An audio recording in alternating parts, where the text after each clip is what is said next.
Imperial Manila. Imperial Manila is a pejorative epithet used by sectors of Philippine society and non-Manileños to express the idea that all the affairs of the Philippines, whether in politics, economy and business or culture, are decided by what goes on in the capital region, Metro Manila, without considering the needs of the rest of the country. Largely because of centralized government and urbanite snobbery. Empirical research finds that Imperial Manila and its persistence over time has led to prolonged underdevelopment in Philippine provinces. This sentiment is sometimes expressed by the proverb, "Not a leaf can fall in our country without Malacañang's permission." Another expression of Manila's powerful influence was voiced by national artist of the Philippines Nick Joaquin, who said, "When Manila sneezes, the Philippines catches cold."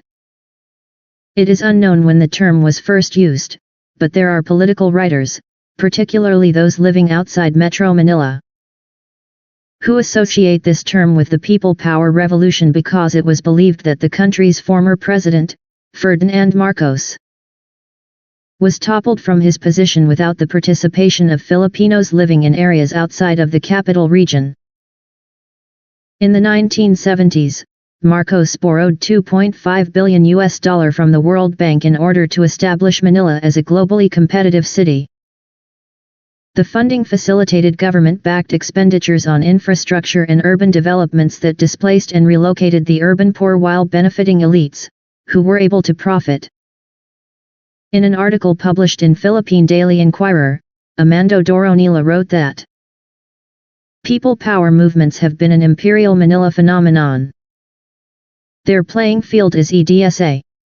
They have excluded the Provincianos from their movement with their insufferable arrogance and snobbery, ignoring the existence of the toiling masses and peasants in agrarian Philippines.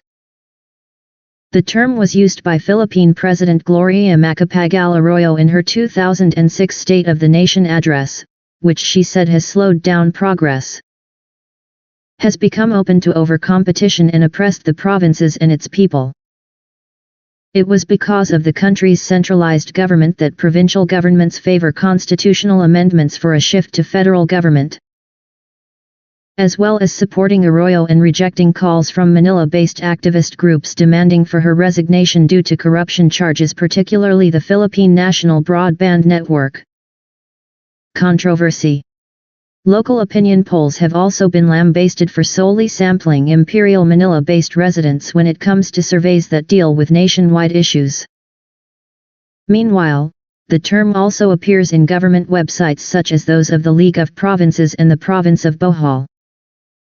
Sara Duterte Carpio, mayor of Davao City and daughter of President Rodrigo Duterte, questions the use of 1976 song Manila by Hot Dog during the parade of Team Philippines at the 2019 Southeast Asian Games opening ceremony.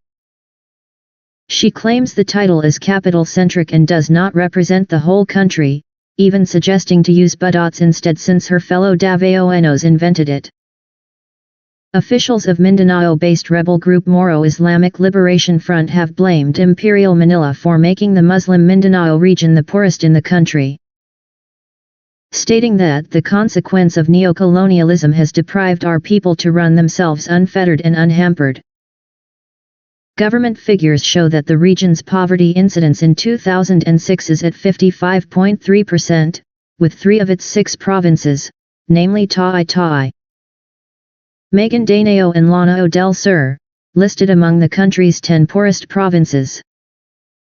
Imperial Manila is also used by many in the business sector in reference to the notion that advertising or marketing a product only requires a single campaign that would work in Mega Manila, another Manila-centric term used most frequently by the media, thinking that it would also attract customers in the provinces.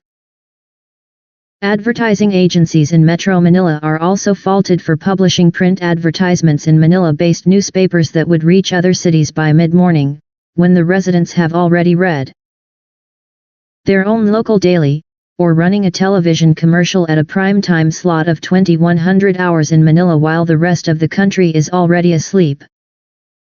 In 2009, economists from the University of the Philippines and the World Bank made statements encouraging the Philippine government to further concentrate national economic activity within Metro Manila, rather than disperse it around the country.